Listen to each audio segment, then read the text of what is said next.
ပြည်သူ့အတွက်ရက်တရားစီမံချက်တွင်ပြားရည်ပေါင်း1000ကိုထုတ်လုပ်ပေးသွားမည်ဆိုတဲ့သတင်းကိုတင်ဆက်ပေးပါမယ်။ကရင်ပြည်နယ်မွေးမြူရေးနှင့်ကုသရေးဦးစီးဌာနအနေနဲ့ပြည်သူ့အတွက်ရက်တရားစီမံချက်တွင်မိတ်အောင်ပြပရင်မှအကောင့်တရားပြားရည်1000ပေါင်းကိုထုတ်လုပ်ပေးသွားမှာဖြစ်တယ်လို့သိရပါတယ်။ဒါအပြင်စိုက်အေးက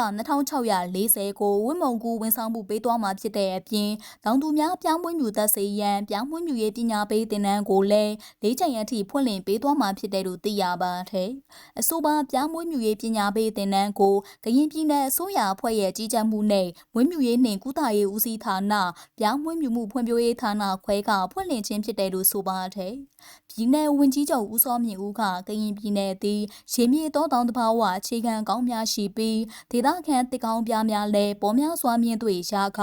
၎င်းတို့ကိုသိပ္ပံနိကြမွေးမြူနိုင်အောင်တင်နန်းမှသဆင့်အသိပညာများရရှိပြီးပြောင်းမွေးမြူရေးခန္ဓာဖွံ့ဖြိုးတိုးတက်အောင်ဆောင်ရွက်သွားကြစေလိုကြောင်းကရင်ပြည်နယ်တွင်ပြောင်းမွေးမြူရေးဌာနပိုင်းပြောင်းအောင်880အုံနဲ့ပုဂ္ဂလိကပိုင်းပြောင်းအောင်1995အုံကိုစနစ်တကျရွှေ့ပြောင်းမွေးမြူလျက်ရှိပြီးတောင်သူများအနေနဲ့ပြားကိုတပိုင်းတနိုင်မွေးမြူလာအောင်စီးပွားဖြစ်မွေးမြူလာအောင်စီးအောင်ဆောင်ရွက်ပေးကြစေလိုကြောင်းပြောကြားခဲ့ပါတယ်။